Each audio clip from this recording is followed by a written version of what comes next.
Welcome to Grawlix Nights, the Grawlix Podcast live show. I'm Randy. I'm Melanie. And I'm Jesse. Hey, everybody. We have a show for you. It's this one. Hey, welcome to it. Welcome to it. Enjoy. Yeah. This is one of the shows of all time. Oh, no. Can we just take a moment to appreciate that this is a show? That this is a show. Yeah. I'm a simple man. I see it's a show, and I click. That's right. What are some of the other drove into the ground YouTube comments and general internet comments that need a moratorium? Thank you. Mematorium. Don't you know? You know, they need a mammogram. A phenomena. Phenomena. So, hey, this isn't what the show is. The show is we're talking about things, and one of the things we're talking about tonight is Doctor Who Rouge. As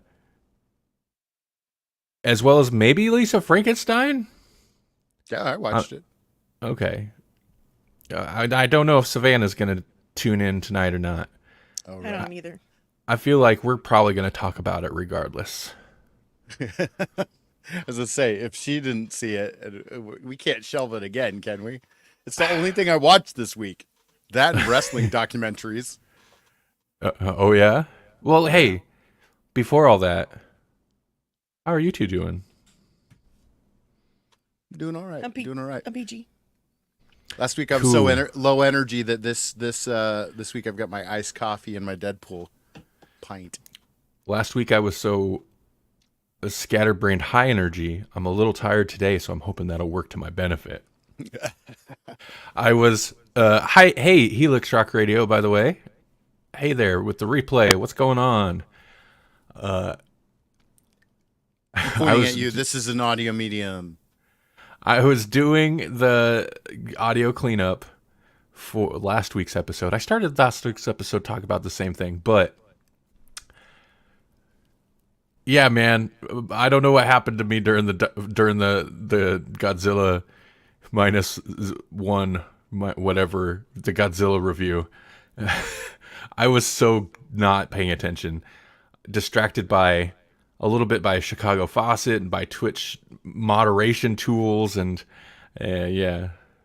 So I don't know what happened. In a spam bot. Yep.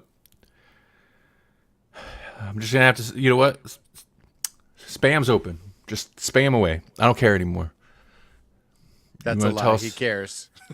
Cares. Quit it. I have expected a spam comment to pop up right then. Yep, right there. I was going to have to deal with it. Our first comment of the evening is going to be a bot. And we're like, yeah, I hate to interrupt you, but let me tell you about a promotion. Have you tried to, yeah, promotion, exactly. Have you tried to grow your followers on blah, blah, blah, blah, blah? Right. Well, I mean,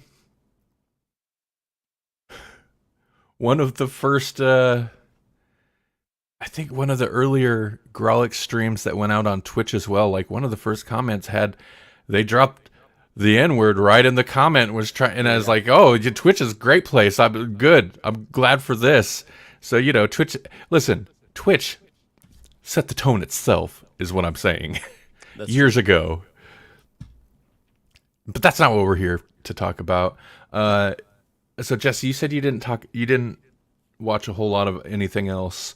I know we'll also, if we talk about Lisa Frankenstein, talk a little bit about Jennifer's Body. I figure we could just wrap that into the Lisa's Frankenstein. Yeah. That's the thing is other than that, I did a whole lot of watching of that, and then some Doctor Who, obviously, and then the other thing that I've watched was. Vice TV is putting out these they put out these interesting documentaries, right? Like they've done several seasons of Dark Side of the Ring, so they'll highlight something in wrestling that that people are just there's like an urban legend around it or whatever, and then it basically digs deep into it and gives you all the details.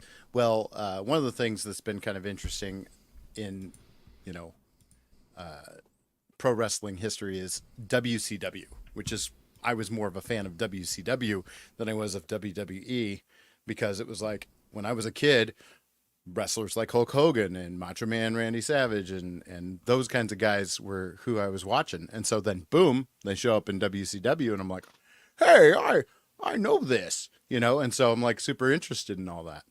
And like WCW has this crazy like rise to fame, and then like does really well for about 83 weeks, and then it just nosedives until Vince McMahon of WWE goes ahead and buys it. So the competitor snatches it up, and the super monopoly is once again the super monopoly. Was that how long after they became W? Because they used to be WWF, right? Mm-hmm. And then And they, then because of the World Wildlife Federation, they had to change it, Yeah. or Foundation, whatever it is. Yeah. So was it after that this all happened? I don't remember. Yeah, sort of. It was sort of in that same era, but I don't know the Okay. exact timeline, because they had this. It was during the Attitude Era, because they had this whole campaign of "Get the F out." So they Yeah. just took the F off the end, and just it was just their Right. logo was just a WW, and then Mm-hmm. the E was just like it was a silent E. Mm-hmm. They were like, "Hey, if we draw another line on the bottom of this, we can still use all this old stuff." Right, right. Cool. Yeah. So was it good? It's a The doc- good, yeah, it's a good documentary. It's very interesting, and it digs into all the like behind the scenes TV politics, wrestling politics, blah, blah, blah, blah. You know, it's Hulk Hogan had creative control in his contract, so he could say, "Doesn't work for me, brother," and and then things would change, kind of deal. And so like there's all sorts of weird stuff that happened with that company that caused it to just end. You know, and I don't think that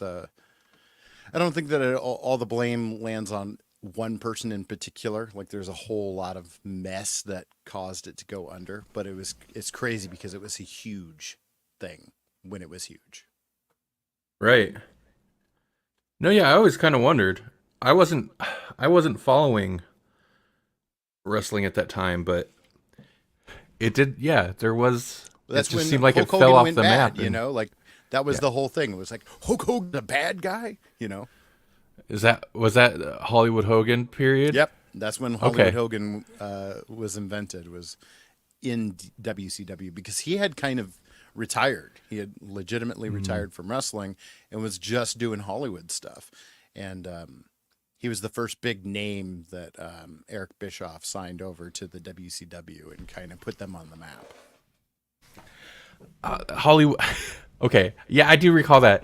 I always thought that was such a good heel turn concept. You know, Hollywood Hogan. It's like, oh, you got Hollywood, especially because he was. I mean, part of. Not that he had a huge Hollywood career, but part of him being able to transition into movies was like he did. A lot of the movies were for kids, right? Because Right. he was like the good guy. Yeah. Uh, he did what? Whatever. Was it that he was a nanny in one of the That movies? exactly. He was a bad guy in one of the three ninja movies, like Three Ninjas Thunder Mountain or something. Yeah. Suburban Okay. Commando with Yep. Christopher Lloyd. He did a wrestling movie which tied into his WWF days. No Holds Barred, where he wrestled Zeus, and then Zeus Oh, yeah, shows yeah. up in WWE. And you know, you can't forget was it Rocky 3, where he's is he Thunder Lips or something ridiculous? Thunder Lips. But yeah. Hollywood Hogan was a good creative decision, I thought. Sometime we should go to the local wrestling thing, because my old neighbor is a wrestler, and I think it's hilarious because he was a little boy, for most of the time that I knew him, and now he's like this big, huge, super buff, weird, like, smack talking wrestler. It's hilarious to me. I Is have to go see he it sometime. is he part of W or PWP at the I waiting don't room? know. I have to go because look it up. that's the one that our friend Moose, he does like podcasts and stuff Mm-hmm. for that. Mm-hmm. I think he Yeah, probably then. does commentary. Most likely. I mean, are there? How many of them are there? There's like 2 or 3. There's Really? Magnum, there's PWP, and there might be a third one. Well, hold Like on, those let are me the see if 2 I that I can find know that. of for sure. Yeah, there's quite a scene, or maybe it's just like we happen to know people that are tied to the scene Right. because, I mean, EMC used to have, Pro Wrestling Mothership and that whole like network, and it's Iowa, but it's like where we're at. It's like just right over there from in Iowa, they had, I mean, they had like dozens of podcasts all focused around the scene at one point. Flooding the podcast network. That's quite. They had quite a scene for sure. They have quite a scene, and yeah, I know Moose does stuff with them here more locally to where we're at. When Billy Peck, he's like the in-ring announcer guy. Oh, interesting. I didn't know that. Yeah, or at least he is when he's there. I don't know. It says there's one that says Magnum Wrestling, but Yep. then okay, yeah, And yeah, then okay, there he is. PWP is the other one. Yeah. Jasper, Is he Magnum? I think so. He's got it doesn't show him in them, but he's got a bunch of stuff from Magnum that shows different other wrestlers. I guess he doesn't show himself much, but what's going on, Jasper? Jasper says hashtag Magnum for life. Oh, hey. He also says indies are getting big right now. He thought about doing that when he was younger. I think a lot of us did because, like I said, that was the boom. All the backyard wrestling that was going on for a while there with the ECW. Right. I fell out of it when I was still pretty young, like out of following it regularly. Yeah.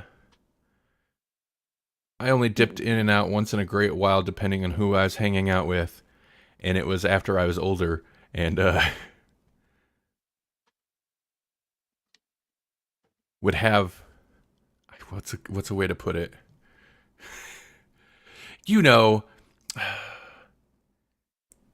Entertainment enhancing substances. Oh, sure. And be like, all right, yeah, sure, let's watch some wrestling. It'd just be on, and you'd be like, yeah, man, that's cool. Cool, I'm into it. Whoa, look at that. Look what he did. Cool. yeah. Well, Jasper mentions in the comments that NWO and Crow Sting were what made him want to do it. And so, like, one of my favorite things was I got my girlfriend at the time, now wife, Holly, my brother Jacob, and my brother Louie, and we all loaded up, and we went to a WCW house show. And so we got to see Ric Flair wrestle against Sting. We got to see Rey Mysterio and Billy Kidman go up against Dean Malenko and Chris Benoit. Chris Benoit, notably the one that went crazy and killed his family and then himself, right? Right. Like, this is before he went off to WWE and all of that happened, but like some notable wrestlers. I don't remember I don't think Eddie Guerrero was on that card, but like there was some really big names at this little house show that wasn't even on TV in Omaha, Nebraska, and we all got to go see it. It was pretty cool. I went to wrestling back when, like, I remember specifically Jake the Snake was there because I got to pet his snake. So like old school. But my sister goes every time they're in town. Yeah, your sister's big into it. She's a freak. I will say, I think it was still when it was WWF. SmackDown 2, Know Your Role on PS1 was like one of the best PlayStation games. I put so many endless hours into that game. It still blows my mind. It's so stupid too. It's just like whatever. It's a wrestling video game, but it was deep. Like we played that for years, and there were still like little like We played it forever before we realized like you could find a chair under the mat and pull chairs and stuff out from under the mat. It's like, what? Well, that's not even mentioned anywhere in like the game. Anyway.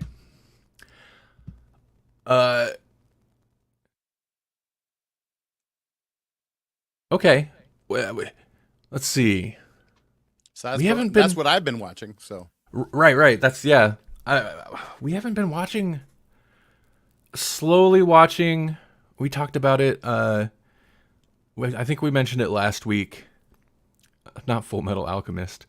My Hero Academia. We're only a few episodes in, and I tell you what, they need to progress this storyline. It feels like I know they're not necessarily stretching for material like anime sometimes does, but I do feel like they're taking the material that's there and stretching it out because it's like 3 or 4 episodes in and they've hit like, I don't know. The last 2 episodes have been dedicated to 2 plot points in which a thing will be revealed and then characters will repeat it at length 4 times in a row. You know, just milking like, I guess the emotion, whatever. It's overwrought sometimes. So far, I'm not crazy about this season, and I'm really hoping it picks up. Otherwise, I've been slowly forcing Ripley on Melanie. I don't think she's enjoying it, but once in a while I'll be like, click. Oh, Ripley's on. We're watching Ripley now. I might like it more if he wasn't a moron, but he is. He's a moron. He should have been caught already like 4 times, and I just I like to, if I'm gonna watch a criminal, I want to watch a criminal who's suave and slick and gets it done without getting caught. And maybe even pokes fun at somebody while he's doing it. I don't want somebody that leaves a freaking blood trail down the stairs and doesn't even notice until he gets home later. That's not a good criminal. I like it. This will be the 3rd time I've watched. No, I don't think I committed to a full 2 watches before I had Melanie start watching it, but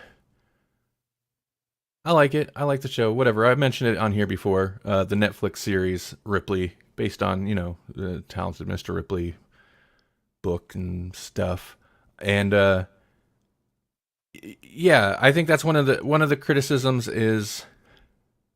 Jasper says that's me as a criminal. One of the criticisms of it that I've read is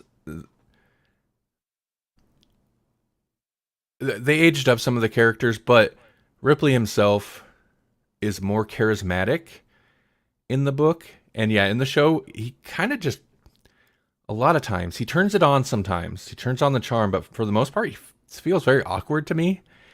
And super awkward. And they're all old too. I don't know age of some of the characters. They're all really old. They're in their 30s at least. They're so old. Well, I mean, compared to the book.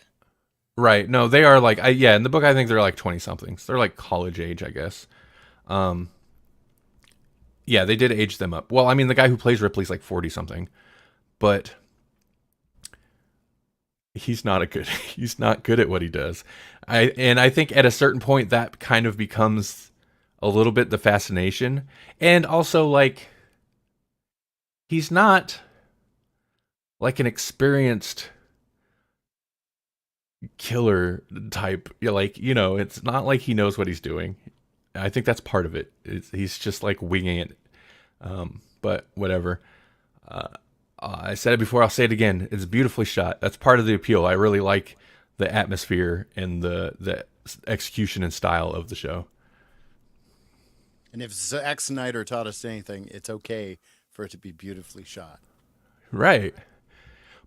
But there is character. It might be awkward character stuff happening, but there is character stuff. And that's where that awkward, nudges like a CGI mustache? No, that doesn't a character make. Weird. But yeah, character stuff, the edges, it's just, you know what? It's just slightly, barely, almost above Rebel Moon, the Rebel Moon films. Just a little bit. I don't know. Yeah, Rebel Moon director's cuts coming soon. It's getting really? they're getting different titles too. It's not like Child of Fire director's cut. It's a whole new subtitle because he can't help himself. What? So Yeah. his director's cuts are always just going to be a different movie.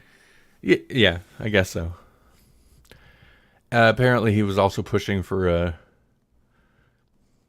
or maybe it already exists, a Sucker Punch director's cut or something. Ugh.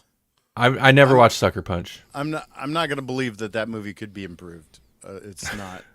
I'm not There's convinced not that enough Rebel Moon. there. There's like it's not Right. even. It's not even a skeleton of a plot. There's just like things happening, and you're like, what's going on? I think that was one of the first ones.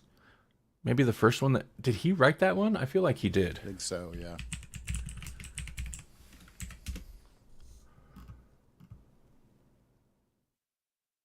Oh, come on, Google.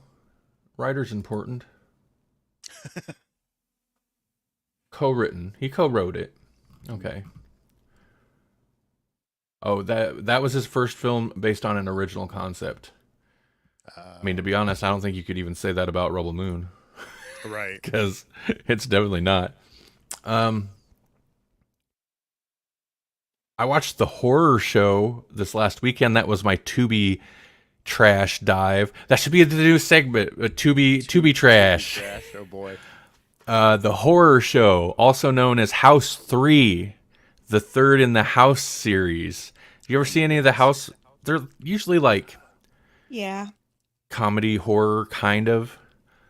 Yeah, I know Although what the they first- are. Yeah. Okay. But like, Well, it's got Lance Henriksen, so that was a plus. Lance Henriksen's great. I'm always down to watch some Lance Henriksen. He's like the main character. But it's basically, it's just titled, I mean, they drop the House 3 off of it sometimes. I don't know if it was like a movie they had that they were like, well, let's put this in the House series, or if it was in the House series, and they're like, let's not connect it to that. Doesn't matter. It's basically like if you combine Shocker and Nightmare on Elm Street with a serial killer. I mean, those are both serial killer movies, but okay, so it's clearly trying to do a Nightmare on Elm Street thing. But also, I don't know if you've ever seen Shocker, which was also a Wes Craven movie, but I feel like your review of this is my review of Lisa Frankenstein. right. It's basically this and this, Trying and to you do put them that. together. Right. Anyway, it's bad. It's not good. It's real bad. Like the first two scenes of the movie, and they're so extended, are like, there might be somebody in the house, or maybe not. Who knows? But we're going to slowly creep through the house looking for somebody. Well, what's that? It's a cat in a cupboard. Jump scare. It's not good. It's bad. And I don't want to like trash the actor that played the villain. Like he's been in lots of stuff. He's one of those guys. My Like you'll see his. Oh, this is why I don't drink coffee during these things. My brain no. just transposed what you said and put it in a Christopher Walken voice. Like, you're in the house, you're creeping around. There's a cat. He's in a cupboard. He jumps out. I feel like that would probably make this review much better. If I could do a walk-in, all my reviews would be in walk-in voice. Yeah. Anyway, no need to go on. It's not good. It's bad movie. I mean, there was some entertaining things. It's so but not bad. good. Terrible. Yeah. Speaking of bad movies, are you guys ready to review Lisa Frankenstein? We Where's jump your into that friend? right away? Yeah. We watched this at a request of a viewer. Yeah, well, she's busy. She's got drama. Well, this was not drama. No, it wasn't. All right, let's talk about Lisa Frankenstein, and then we'll get into Doctor Who, because don't worry, listeners, we will get there. Yeah. Okay, well, in that case, Lisa Frankenstein. Lisa Frankenstein, 2024 movie, directed by Zelda Williams, written by Diablo Cody. which is a woman, not a man. That's right. That's right. Who'd get that wrong? Diablo Cody's first like big film writing as a writer was Juno, Oh yeah. and then I think the What next one award? was a Did she win for that? I want to say she did. maybe. I know that movie was big, Yeah. critically at least. And then a movie that you'll talk about in a moment, and I don't know about. Then a bunch of stuff after that, but yeah, Savannah requested this, so we watched it. We were curious. I know Melanie and I for sure were curious to check it out. Like I recall seeing a trailer and it looked interesting. It has a Oh, it's interesting. it's got the '80s vibe. It looked a little not farcical, but over the top is a good way to describe it. Okay, well, what do you guys think of this? I feel like Jesse has got some opinions and he's ready. I'm conflicted by this movie. Like I have opinions. Okay, well, what do you guys think? I did not care for it that much. Like, it wasn't the worst thing. I wanted to like it. I really did. But it didn't make. Okay. There was, like, no character development, basically. Besides, oh, that she's got a dead mom and a mean stepmom, which is a kind of absent father, or maybe he just doesn't pay attention. And a nice Just the stepsister. Stranger Things dad. Yeah, it's just. There's. It was 100% not even just the actor, the character. It's the same character, guy, just yeah. Yeah. the exact same. Yeah. Yeah. But I mean, they're like one dimensional, all Yeah. of them. Even the main character. And She's not even consistent one dimensional. right. And then I mean, I guess it's fine cuz everything doesn't need to be explained, but there was like no explanation for why any of these things worked. Like bringing the guy coming back from the dead. We're assuming it was lightning or something like that, but we don't know why or how, right? And then if we're to work over and over and over again to renew his spoilers, by the way, renew his missing body parts, just makes absolutely no sense to me, and it was stupid. Yeah. Yeah, it was. I guess my thought on it was that it's basically so one of the reviews that I read was like, "Oh, it's kind of fun and charming and whatever for the first hour." And I think that's dead on because like at a certain point this movie tips off into what seemed like a certain setup and then tips off into something totally different. But really I think the only thing keeping me from hating this movie is the fact that it is a pastiche. It is absolutely a love letter to the bonkers, bizarre 80s movies. I had said off the show in our chat that if I were going to pair this with something like for our hiatus GCU, Grawlix Cinematic Universe, I would pair it with Better Off Dead, John Cusack movie that he hates, like he doesn't want to ever talk about it, and One Hot Crazy Summer. Those two movies, super bonkers, just like shenanigans happening left and right. That's what this movie feels like. And it has like this Can't Buy Me Love tipping point where it's like, oh, well, we're just kind of a down on our luck loser. And then we have a tipping point where everything starts going our way. And then we start to become awful human beings. And then we have to notice it. And then we can course correct and become just an average person again. Like that kind of bizarro character if you want to call it character development, that would happen in these movies from the 80s.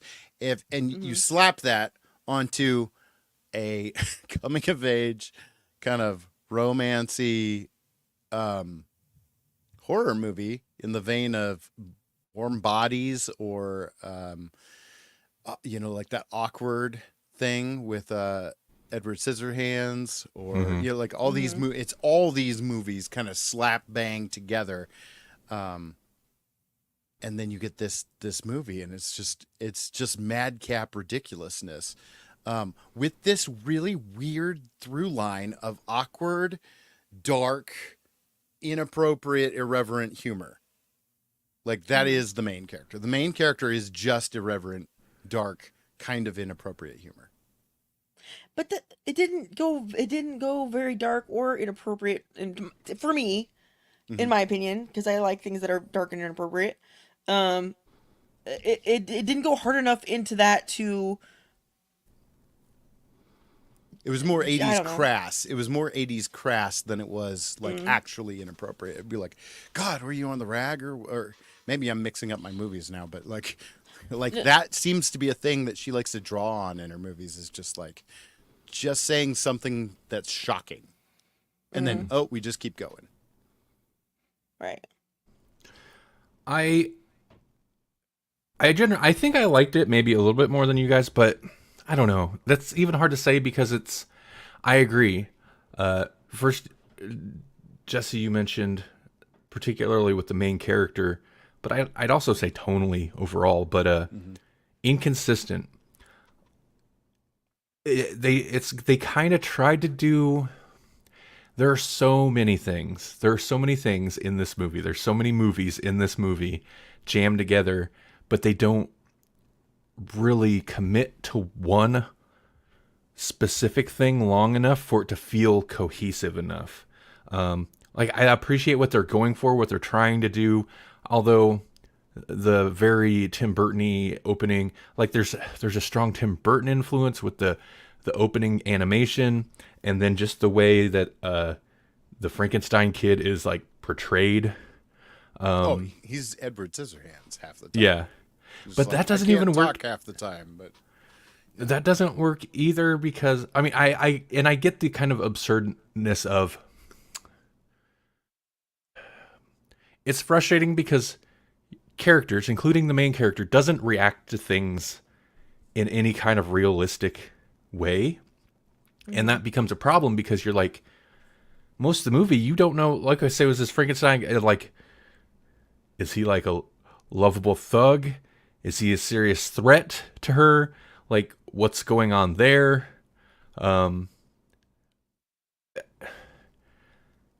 They kind of play it both ways to where you don't know, but in a way that's not necessarily good. It doesn't come across as like, it's not keeping you like guessing. It's keeping you like, there's no consistent. I don't know. It just felt inconsistent. Is the name of the movie? The name of the movie here.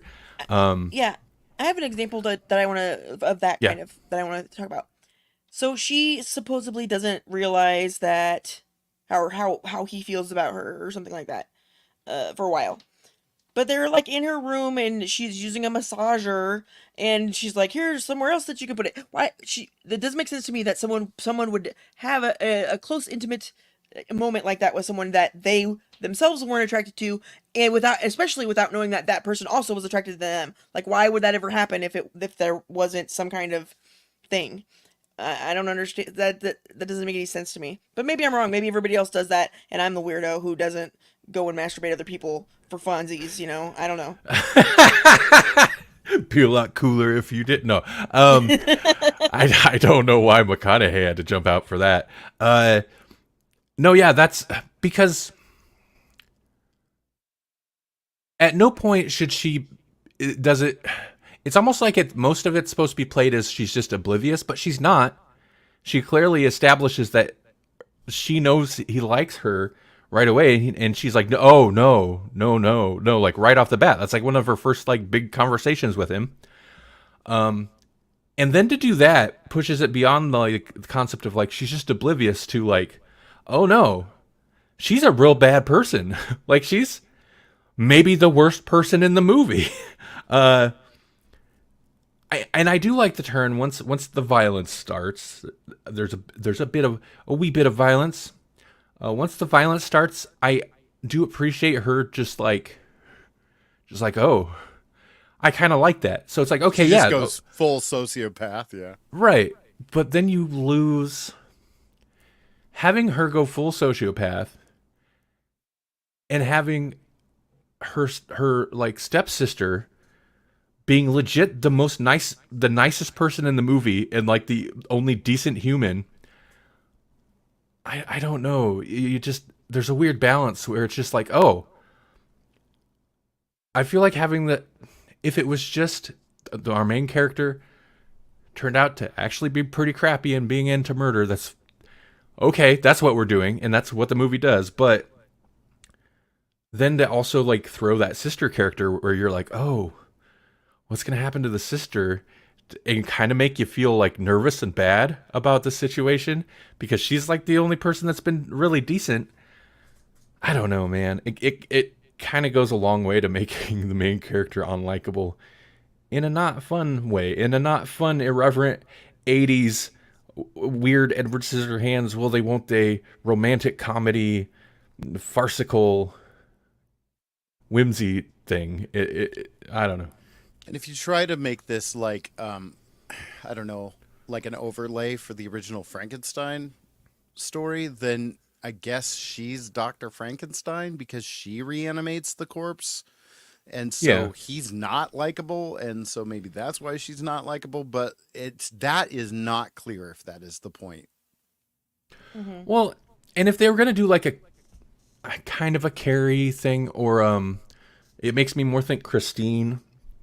You know, like the kind of nerd or the outcast gone bad, turning bad. Like if they're gonna do that arc, I feel like they didn't commit to it well enough, or they didn't make the arc an actual arc. It's just kind of like a, oh, boom, no, we're here. Like, I don't know.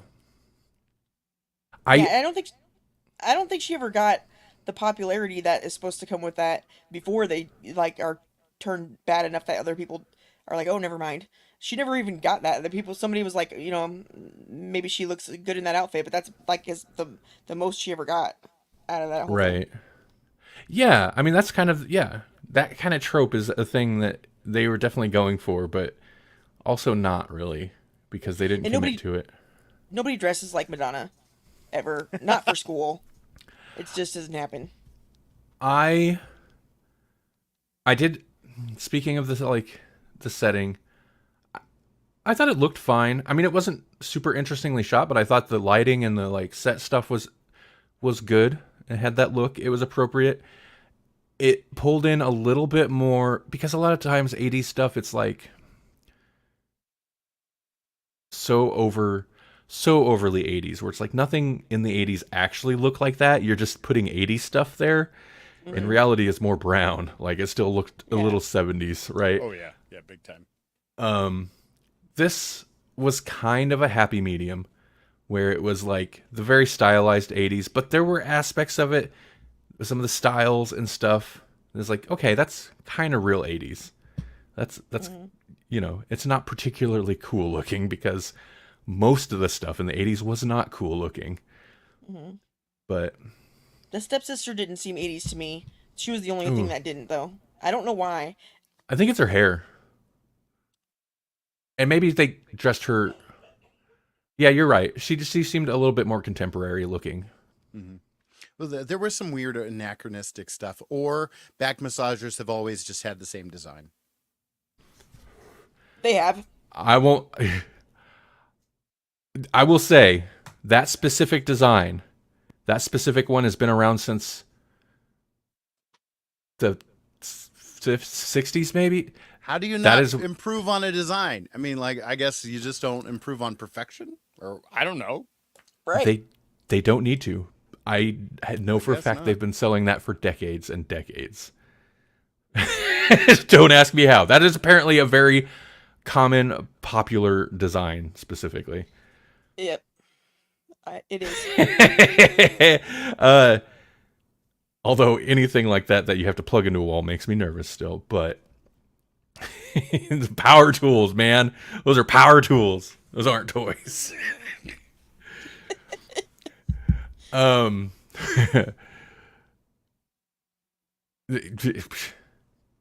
you've seen the movie, you know what we're talking about. Or if you're a woman, you can guess what we're talking about specifically.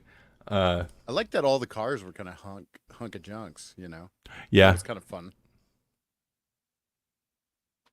Also, he took to the modern time pretty well. This Frankenstein kid who died in a horse and buggy age, but can figure out a car pretty quick. Yeah. They're also bad at their Ripley. They're little Ripleys. That's what they are. They're awkward and really bad at what they're doing, and not likable. The Ripley I got you that we were talking about. Yeah. Yeah.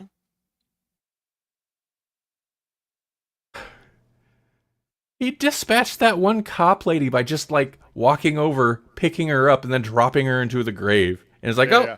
that's taken care of. I guess there was other bodies on there, and so like maybe she broke her neck on the other bodies. I don't know. Like at that point, you just look down. Like they didn't even try to fill in the hole. So like they already had the police tape around it. It's like, okay, you found bodies, man. Like I don't know. Yeah, there's some serious plot holes in this, and it's a literal hole in the ground. I don't want to be. They are bad. They kill somebody and just like push their body in an open grave and not even think about it. They go back to it. There's got police tape up, and they're just like hanging out. It's like the cops have clearly been there and probably found your bodies. What are you doing? But the cop was like, not even. They were like, "You're just not supposed to be here." Like, Yeah. didn't even think about it. It was like, "No, you guys aren't supposed to be here." Right. Yeah, I don't know. I don't want to.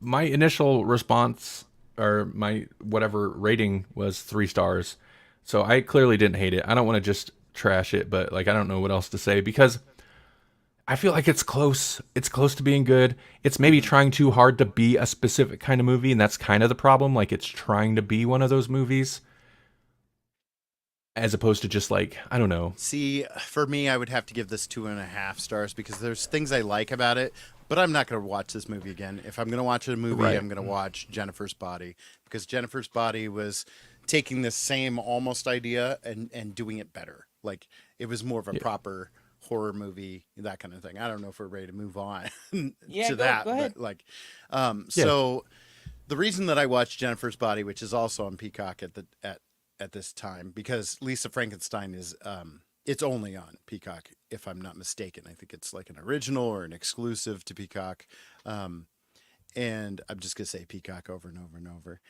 And the writer has gone on record as saying that this Lisa Frankenstein exists in the same universe as Jennifer's Body, which is the I don't know, man. This is right around the time that Megan Fox was super hot in terms of like popularity and physically, I guess. I mean, like that's why she was popular because she was in all those. She was ogled in those Michael Bay Transformer movies, and every other movie. Like, there's a reason that you cast Megan Fox, and it was for that. And so, like, I had zero interest in seeing this movie at the time because I thought they were just doing what they'd been doing, which was cash in on her good looks. Come to find out that this is actually cleverly written. It takes the irreverent comedy aspect of like this Lisa Frankenstein, it dials it down a little bit, just enough, but it's still absurd. It's still got some absurd levels, but it actually has some like legitimately creepy effects. And like the whole premise of Jennifer's Body is that there's this this best friend duo. The one's super hot, and then the one is, like that girl next door, just kind of friend that's always, she's the wingman friend. She can be attractive too, but she can never be as attractive as Jennifer, right? Does she wear glasses? And a She wears ponytail. glasses, absolutely. Of course she does. Yeah. of Okay. course she Sorry. does. Yeah. Right off the bat, like at the very opening scene, they establish that, and then they go to a rock show, and the rock, like the lead singer, is like their whole thing is they're trying to do like some kind of deal with the devil kind of thing, and they want to sacrifice a virgin.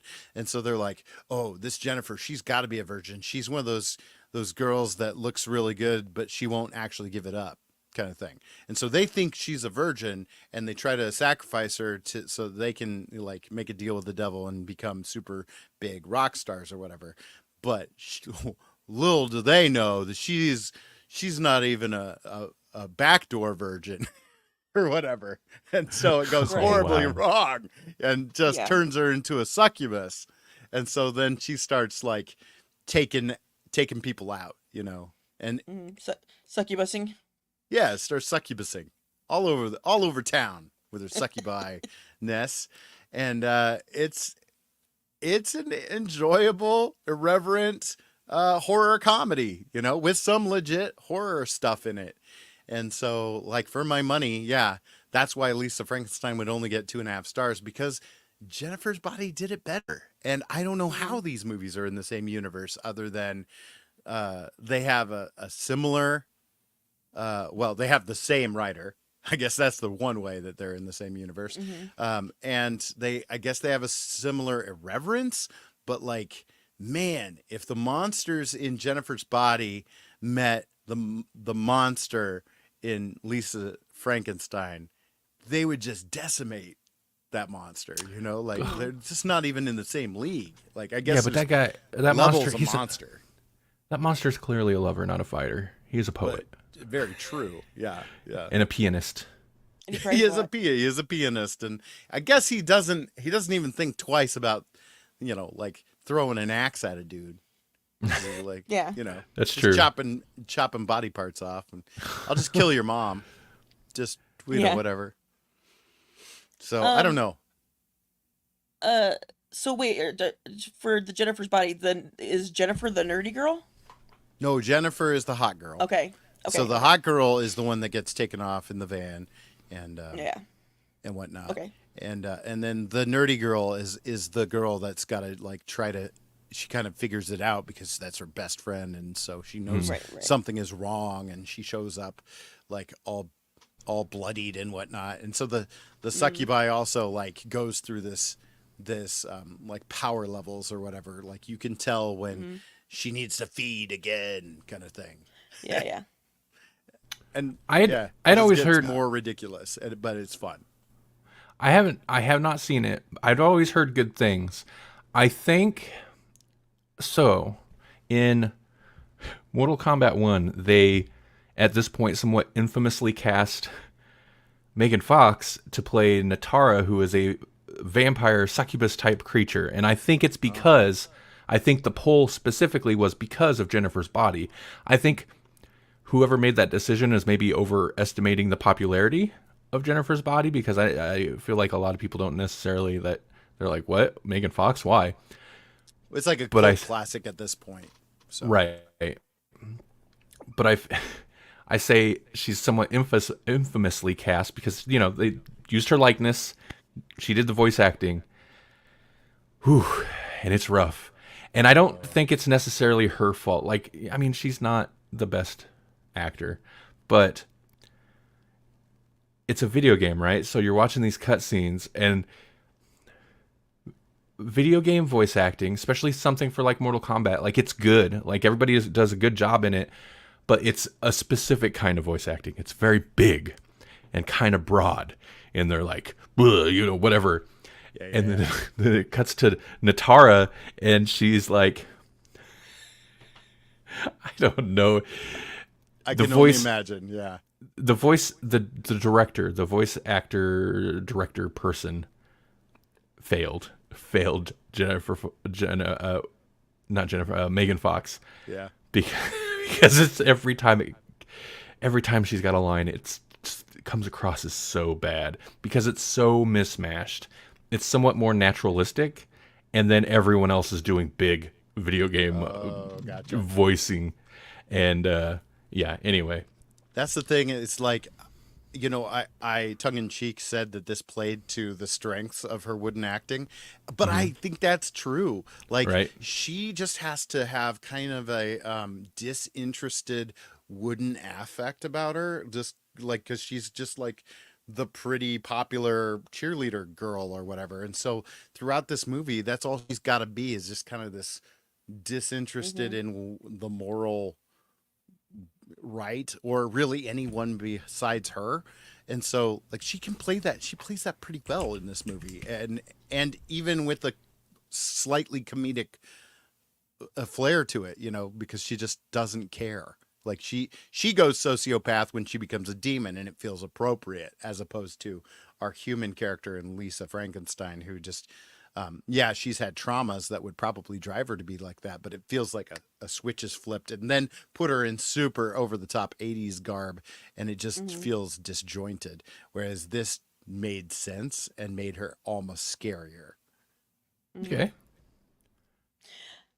I think she should move to France, and she would do well. Yeah. Yeah, probably. Yeah. They love that Twilight Disinterested chick. and yeah. Yeah. What's her name? Kristen Stewart? Is that her name? Oh yeah, yeah. She's very Kirsten Stewart-esque. Yeah. Yeah, and they love her. They love her in France. So, yeah.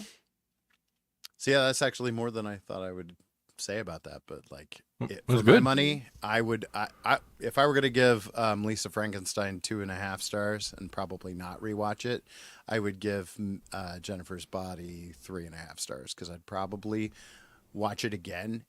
And there's something about it I enjoyed. Yeah, you made me want to watch it. And before this, I didn't even want to watch it. So I will give Lisa Frankenstein that much. It Mm-hmm. piqued my interest enough that I was like, Yeah. okay, I've heard good things about Jennifer's Body. I want to see what that was all about. Mm-hmm. Yeah. I'll have to check it out sometime for sure. Ooh. Hey, Doctor Who, let's do it. That's my segue. We've Okay. only got one episode, so what, half an hour? Yeah. See, I don't want. Hey! It's the Doctor and Ruby. Okay, we're gonna talk about Doctor Who Rogue. So I like that we've been able to, like we try to do when there's new Who running. We've been following this weekly, but the problem is the new episode airs tomorrow night. So like by the time the replay of this goes up on Helix Rock Radio, for example, at rockradio.live, a lot of the stuff that I want to mention about this episode is going to be irrelevant, because I'm assuming things will be revealed, or close to some things will be revealed. But that's not, I guess, relevant to this specific episode. So Rogue, the Doctor and Ruby go play, was it Bridgerton? Bridgerton, yeah. Yeah, they're just there. We don't follow them there. They're just there, which I'm fine with. I like that. I like just like, oh, hey, here. They're just here in this place. We don't need to follow. They don't need to arrive every time. We just assume they're always on random adventures. And things happen. I don't know. It was interesting to just jump right in and be in media res. Right. Exactly. And it definitely seems the season, it's a shorter season, of course, bigger budgets, but I do feel like you kind of have to hurry through some stuff faster to fit everything in, maybe. And so cutting out some little things, I don't know. I like spending time with the Doctor and companion, and that's maybe the thing that has been missing most from this season. But that's okay, we can cut to the chase in a story that makes sense if you got to trim fat. So yeah, they're in a place and people start dying, and they're in the past. It's kind of like, it's not a historical, but I'll just say my overall thoughts before we dive into specifics. It's fine. It felt like a fine Doctor Who episode. I wouldn't necessarily skip it on a rewatch, but it would be one I'd be like, oh yeah, this one, I forgot all about this one, like in the long run. Other than maybe a couple memorable things that are significant.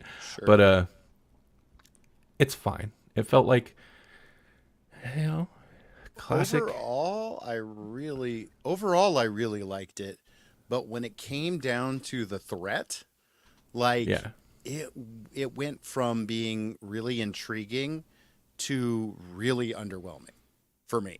Like it went from Yeah. like these guys are creepy and scary and dangerous to oh, they're angry birds. Oops. Yeah. Yeah. I loathe the design of these creatures. They look so goofy. I don't care for it. And it's like, okay, they're shapeshifters, and I guess why not make them various owls? Except that blue guy, I guess, is supposed to be an owl, but I don't know what he actually is. That's a weird. He's an That's angry weird. bird. So Shoot him that's at a weird. some pigs. That's why I say this is fine. This is. It feels like a classic Who episode, and I don't mean classic Doctor Who. I mean classic New Who. It Yeah. feels like. It felt like New York. Like there's a cat nurse around the corner or something. Yeah, yeah. Whatever. It's like Goofy, where they're like, it's got to be kind of fun. Make the designs kind of fun for these aliens that are murdering people by absorbing them or whatever they're doing. Because they love drama and like to cosplay it. They're gonna Yeah. cosplay the Earth to death. That's where it lost me. It was like, man, I'm digging everything else about this episode except the actual plot. But Yeah. it tied into the weird D&D theme. And apparently, you don't have to know much about Earth, but D&D has made it out there into the stars. Clearly, yeah. Because the bounty hunter guy, he plays D&D. He's got a set of that Dice was just such sitting there, yeah, just sitting there on his board. I don't know. it was such a weird pull, like D&D. And was it just to kind of set up the concept of role play, which Yes. ties into the cosplay? I don't know. When will the guy say, didn't Jonathan Groff, first Yeah. of all, he didn't sing, and Mm-hmm. that was thrilling. That was wonderful. Uh-huh. And I thought he did a great job. I thought he acted his butt off in this. Was thing. that was that the poor man's Captain Jack? Yeah. yeah. Okay. Okay. I do have a picture of him. But let's get right to it. That's the one. Yeah. That's the one. Yeah. He is very Captain Jackie. Captain Jack like. And I think that was intentional. Like, he's a bounty hunter. His introduction it's different than how Captain Jack was, but it was similar, especially when he's got, like, I don't know, I'm assuming he has some actual, like, ray gun, not just necessarily a square gun, square disintegrator. But like that, I was like, oh, this is totally like, yeah, okay, kind of a Captain Jack deal. But he's like he's like the least flirty Captain Jack too. Right. Like the Doctor was Captain Jack, and he was just like broody, not interested guy. The Doctor was turning it on from the get-go. As soon as he seen him. Yeah. So that's interesting. This is whatever. I'm assuming there's outrage. Is there? Maybe there's not. I don't know. Well, I think people are just like, oh, well, they turned him gay. They turned the Doctor gay. I was like, Well, I think it was established before that he was flexible. yeah. Well, that's the Captain Jack. I know they're not going to use him. He's getting older for one, but also he was kind of sort of canceled at a certain point. If we're going to get the first man-on-man Doctor lip lock, where's Captain Jack? But I guess, you know what, there can be more than one bi-flexible guy in the universe. So Did we totally forget about the pseudo love interest angle from the 13th Doctor's run? That we just totally forgot about it already. those are women. How Yasmin was totally in love with Oh. Whitaker's Doctor. That's not gay. They're women. Listen, outrage is a little bit different. Okay, it's not homophobic. Believe it or not, homophobic outrage is not, an equal opportunity You're right. discrimination That's for weird. all. I don't know how to put it. As unusual. I don't know. So this is woke, but that would have been hot, huh? Yeah. No, yeah. Okay. I think you nailed it. I think you Okay, nailed okay. it. Okay. I do want to actually go. I clicked away from the kiss. I don't want to make it feel like I'm just like, let's put that up there and get some rage clicks or something. Right. I feel like that moment worked, but we're gonna go spoilers. We're gonna go spoilers on like the plot of the episode itself, which kind of seemed. It is underwhelming because I feel like the plot is just here, but it's introducing this guy, Rogue, Yeah. and the kind of character, the Doctor Rogue character relationship is the meat of the episode. Obviously, that's the main thing. The subplot of the actual threat is like superfluous.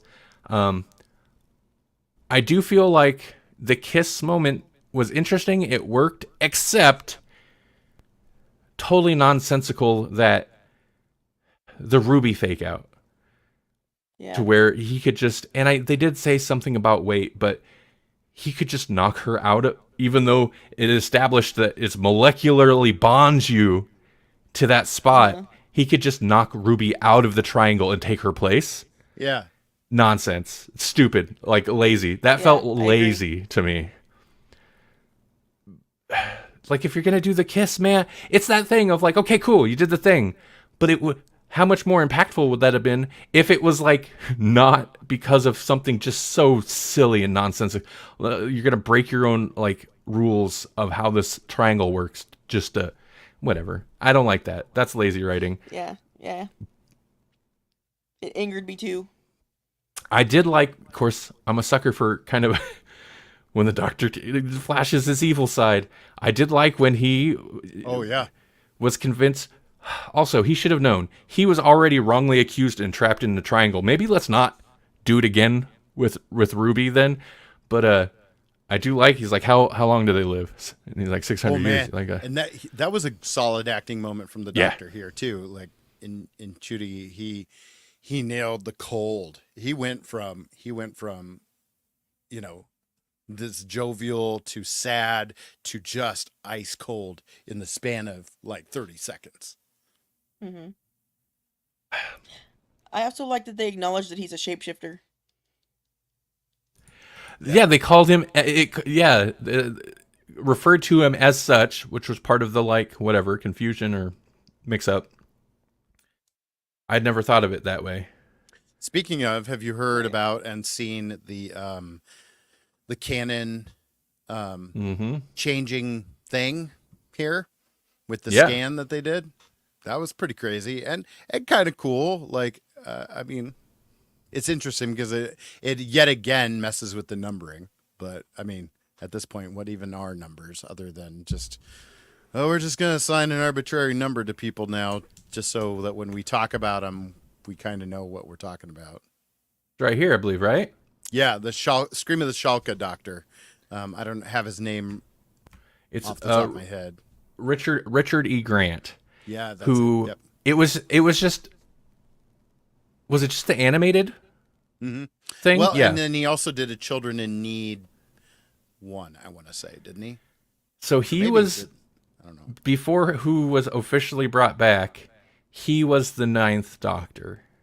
Before it came back and Eccleston became like at the time canon 9th Doctor. It's interesting because RTD is the one that established Eccleston as the 9th Doctor, thus undoing the canon. And now this is like RTD coming back and saying, oh man, that was kind of a slight. No, you're canon.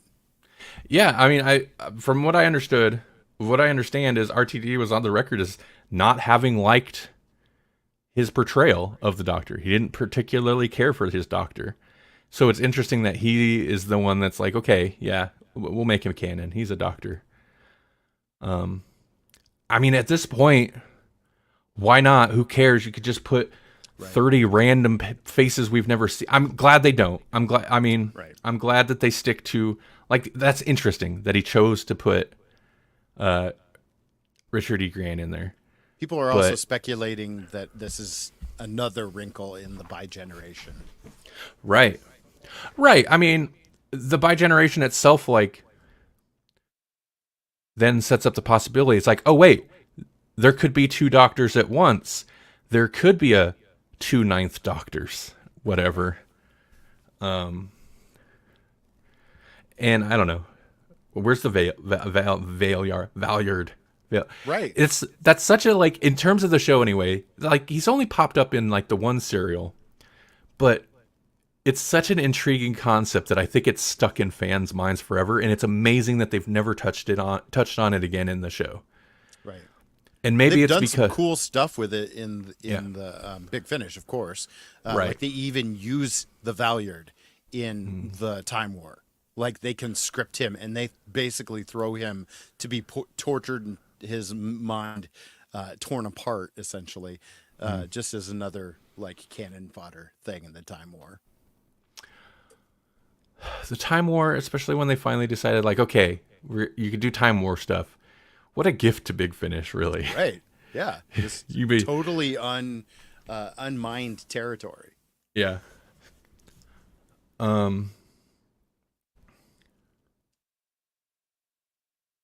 Yeah, I don't know what else.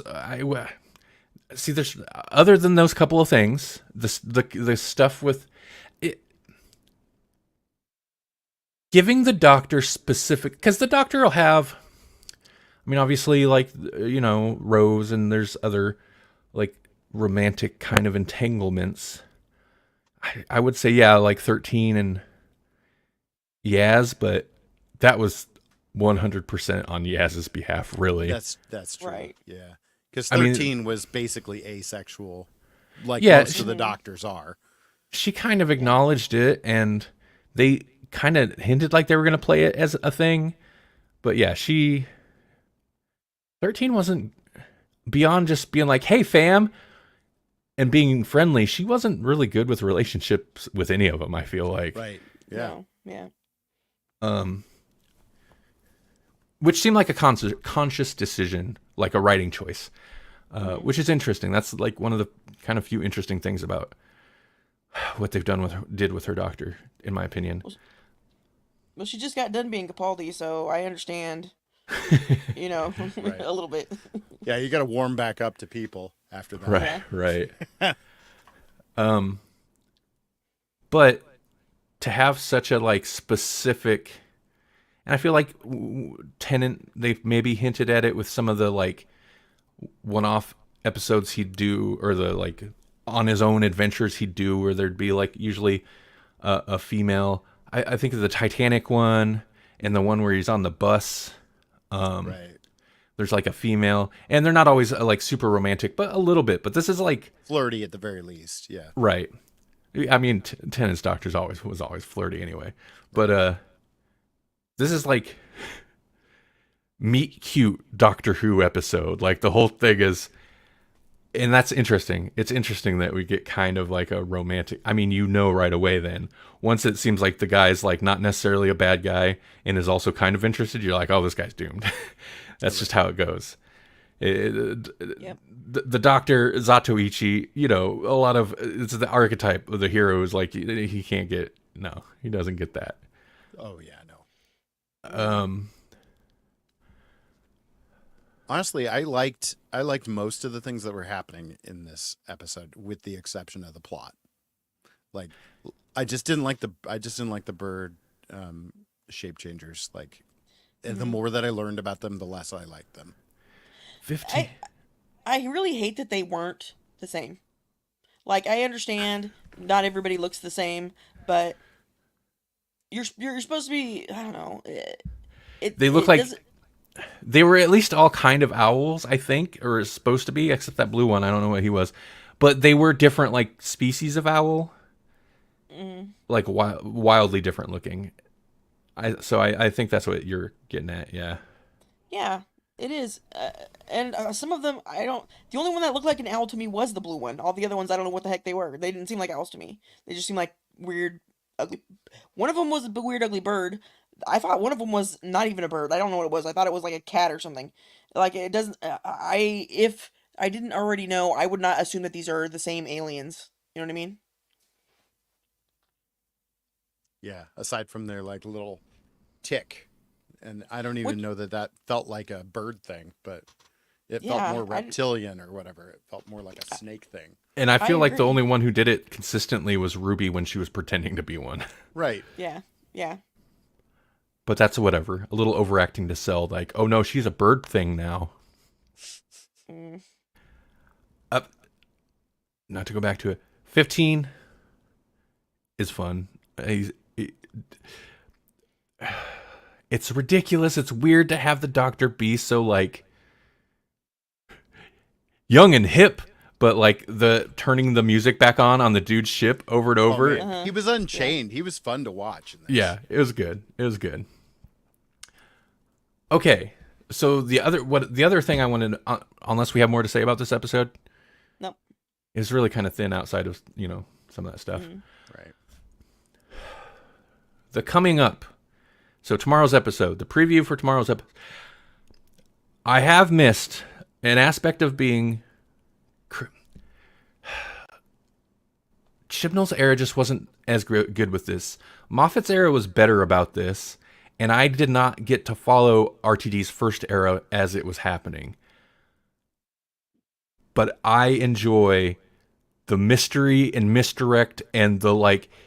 RTD is so good at jamming the show full of stuff that he knows people online are going to obsess over, and it's going to spawn conspiracy theories. Because I finally fell down for the first time this season, the rabbit hole of all the like the Susan Twist stuff, Sure. and I discovered Tales of the TARDIS, which is technically the first like official spin-off, even though it's kind of apparently, even though it's basically, if you don't know, if you're not in the UK, because that's where it's at. It's I mean, you can find it on YouTube elsewhere, but it's exclusive to UK. But it's basically like intros and outro. It's classic companions, doctors, whoever they can get really are pulled into the memory TARDIS, which is another TARDIS or a part of the TARDIS that pulls former companions and stuff in to tell stories, to sit around the campfire, which is just this TARDIS-y looking light thing that appears in the middle, and tell stories. That's what fuels the memory TARDIS, which is a weird and ridiculous concept. But the whole thing is it sets up new scenes to set up and lead out of classic episodes. So they'll take like I don't know, whatever. They'll take a Pyramids of Mars or whatever serial and then edit it down to, make a fan edit, compress it down so it's more watchable, not so stretched out. Yeah, so it's just kind of a way to get newer audiences into watching the older show, I guess. But what's interesting is it's RTD produced, and he has said it's all canon. So you'll get Sylvester McCoy. I'm mixing up actors with character names now. And Ace. And they'll sit down and talk about how,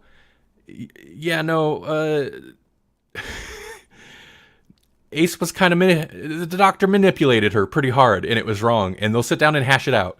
Or you'll get Jamie and Zoe, second Doctor companions, are sucked into it, and suddenly like all their memories are back. And that's considered canon now. So now there's a canon reason why Jamie and Zoe would remember the Doctor. And then they have a conversation. And sometimes it's like, okay, whatever. And sometimes it's good. Sometimes it's really sweet. Like there's one with what's her name?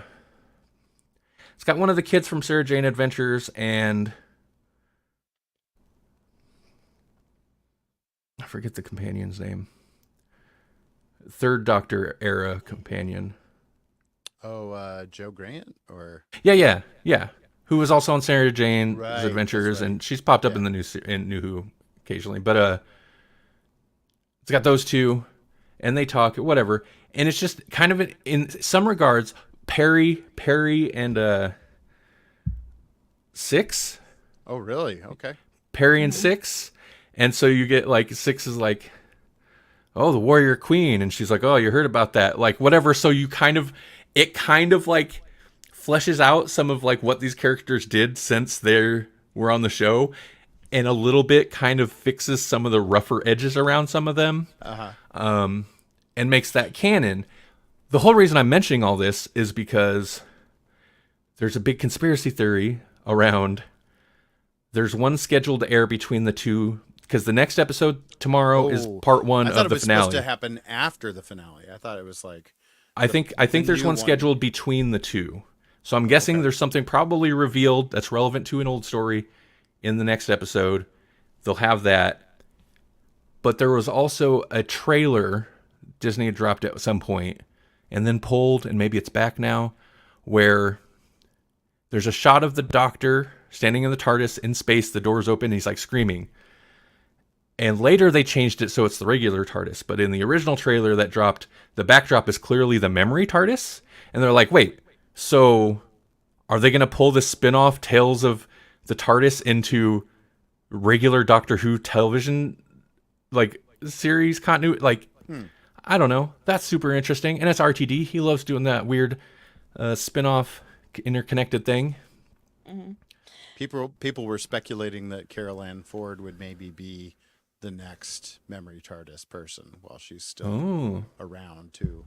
Right. The memory TARDIS thing doesn't make a whole lot of sense to me, mostly because they age the Doctors also. And why would they be aged? They should just be the same as they were when they died, if they are anything, you know what I mean? Well, I mean, the obvious thing is like they want to pull in the actors, and I know that, but I'm But- just saying they didn't explain it in a successful way for me.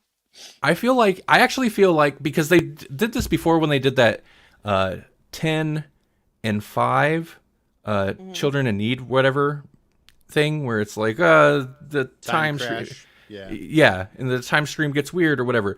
But they actually had an explanation that I really liked, even though it's still kind of like just like, well, what does that really mean? Sylvester McCoy's doctor says, because Ace comments on him looking older, and he's like, oh, time streams, and some time streams I regenerated, and some time streams I'm still me. And it's just like, oh, what? So this is just like, whatever, this is alternate timeline me, but now alternate timeline could also just happen in normal timeline. And it doesn't matter. What's that over there? Just like, Yeah. Right. the other thing, sorry. Oh, that's fine. The other things that I fell down the rabbit hole of, like, is just the usual this season, like, who's the big bad? Who's the woman played by Susan Twist? Who the trailer for the next episode revealed is Susan Triad.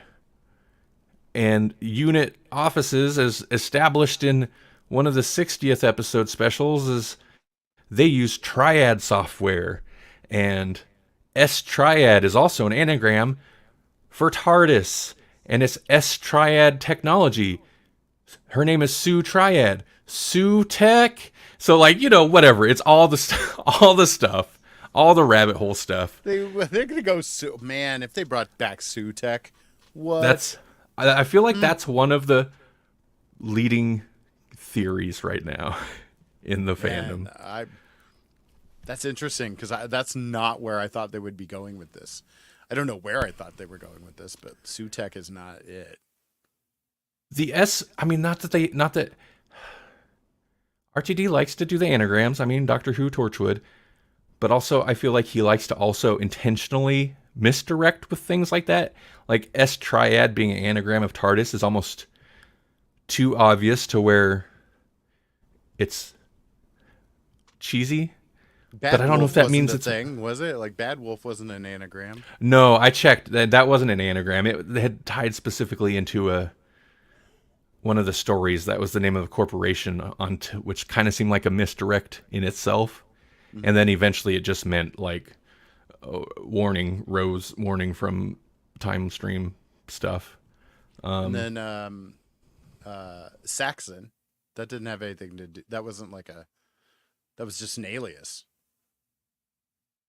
for the master, right? I mean, like it was just the Matt pretending to be somebody else, like he does. Right. A little bit the Mad Jack stuff in in 20, where it's relevant, but also maybe it's totally not relevant. Right. It's like maybe just a misdirect. But it definitely seems like something wrong with the TARDIS. He's going to take the TARDIS to UNIT for whatever reason. Maybe we'll finally get an explanation as why UNIT just has this crazy robot thing that lives there and is controlling or is helping them or whatever that is, whatever that weird stuff is that 14 uncharacteristically is like, oh, cool. And then just blew past it and moved on. Right. So yeah, were those actual scenes in the trailer? Like, were those actual scenes that occurred? Because I don't remember those groans. Is this like retconning? Is it like going back and saying, oh?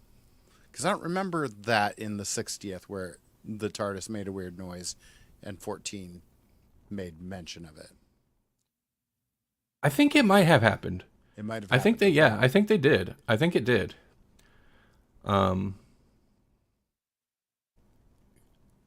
It's all, but I think it was like Donna had spilled some stuff in the console or whatever. So I think it might have got like, oh, that sounded weird, but then written off as like, what you do, Donna type deal. Like, right. Just kind of a passing and like throwing the comment out there, but not like focusing too heavy on it. Yeah. I don't think it's necessarily retconned in there. I was trying to think of other things. Yeah, whatever. We'll know. Well, most people will know tomorrow. Does it feel like 8 episodes is enough? Because that's the thing where it's No. like, man, I don't think that's enough at all. Like, Of course this not. Feels like the first half of a season, not Yeah. time for the final. No, and it sucks in that respect. I know they got a big cash infusion from Disney, but it's also like, but you also still had to cut your episode count down to make those episodes, to spread that budget across the episodes in a more grand way. So no, eight episodes a season sucks. So it's there's still like, it still feels rushed, especially like I mentioned last week. Like we've had 2 Doctor Light episodes.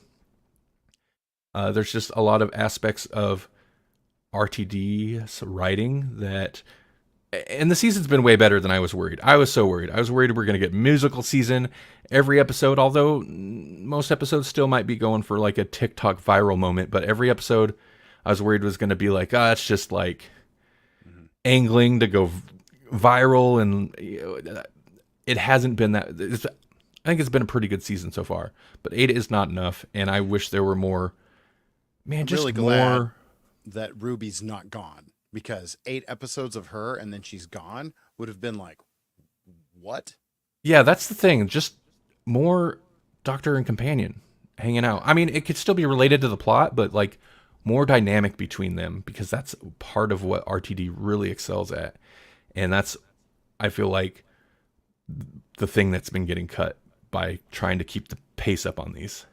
And it took a good long while before I was ready to accept Clara as like an actual normal person that could hang out with the Doctor. Yeah.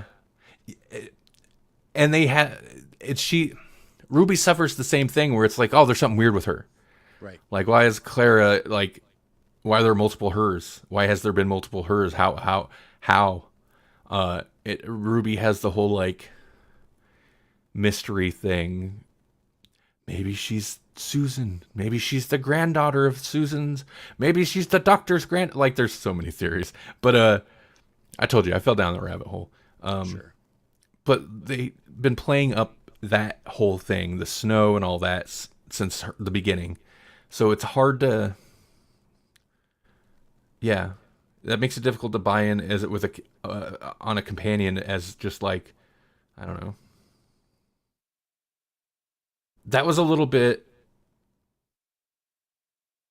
Moffat was hit or miss on that because sometimes like he'd do the special companions where it's just like they're not that interesting other than their one trait. Right.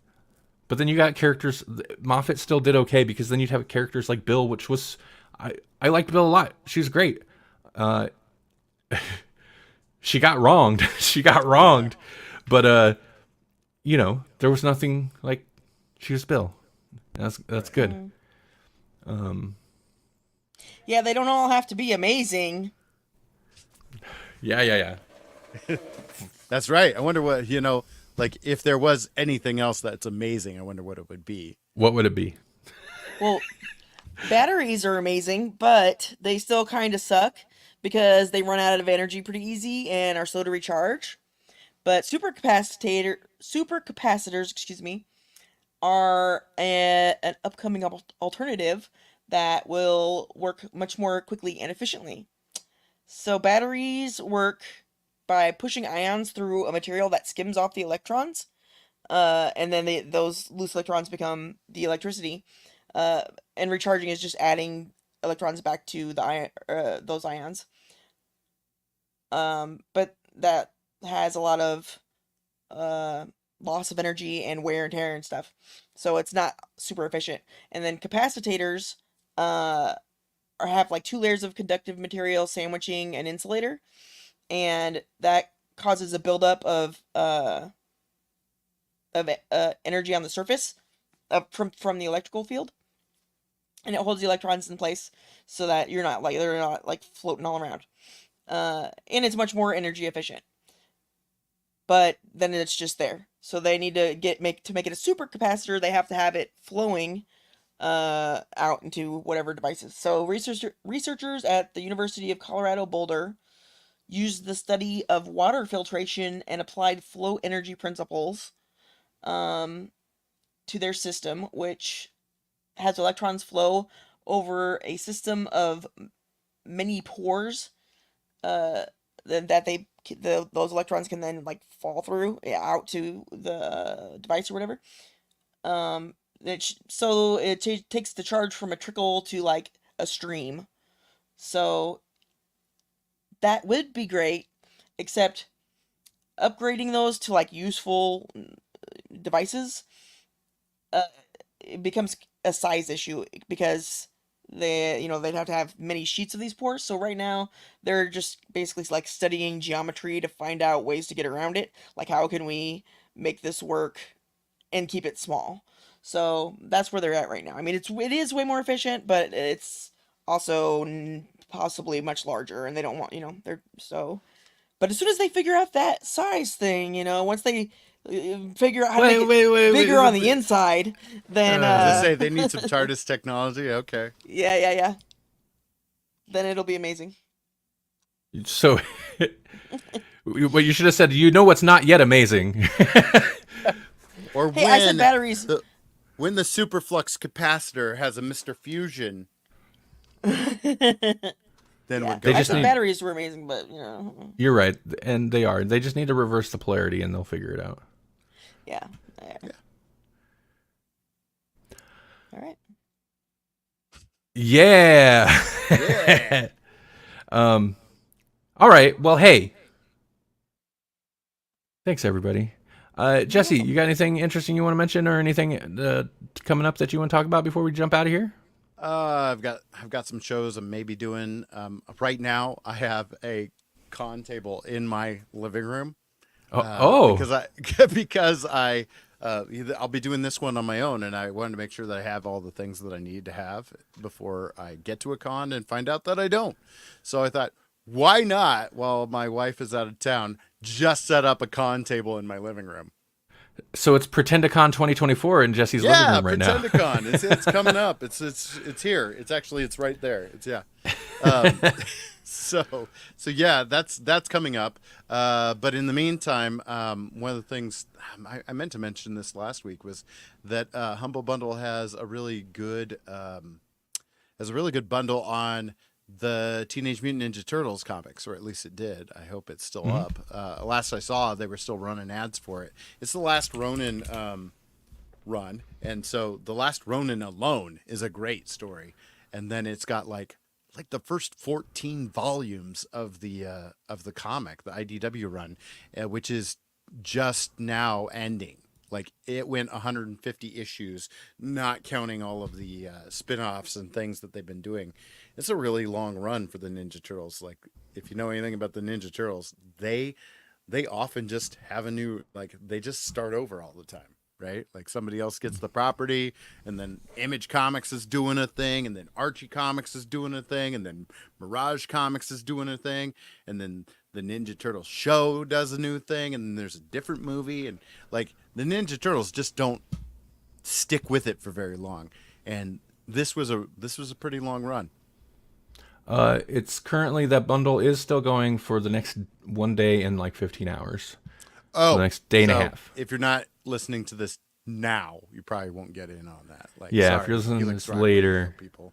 But there's also, they're doing the Boys comic book bundle, Oh, yeah, a BPRD, some Mike Mignola stuff.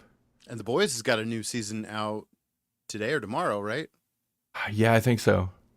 I think so. I'm not sure if we still have access to Amazon Prime at the time. If we do, I'm gonna jump on it. I'm gonna jump on it right away. Yeah. But yeah, you should. Hey, because I believe the partner program is still going. I did see. so. I look. I hope I so. didn't see any emails or anything. I went to the website. I didn't see anything. I searched for news stories. I didn't see anything. So I'm like, I don't know. They specifically said the refer a friend, and then when I did a Google search on the partner thing, it was still there. So Okay. Grawlixpodcast.com/humble. That'll redirect you through our affiliate link. We're a humble partner. And we get a little kickback. Won't cost you extra. You just pay the same price. it's kind of a humble brag that we're humble partners. We've been humble partners for a long time. Yeah. Because we kept recommending them constantly anyway. Then I was like, hey, we should get paid to do that. And so we joined their partner program. Whatever. Yeah. There's our ad. There you go. I don't think I have a. Hey, if you're listening tonight, or hey, you know what? Every Friday, I do a metal show. You like metal? You like death metal, black metal, thrash metal, doom metal? You like all that metal? Yeah. Rockradio.live Friday nights at start from 8 to 10 Central, 9 to 11 Eastern. Rockradio.live on Helix Rock Radio. I do a metal show. You should listen to it. It's exactly what you'd expect. It's metal, and then it's me being slightly goofy and awkward in between songs.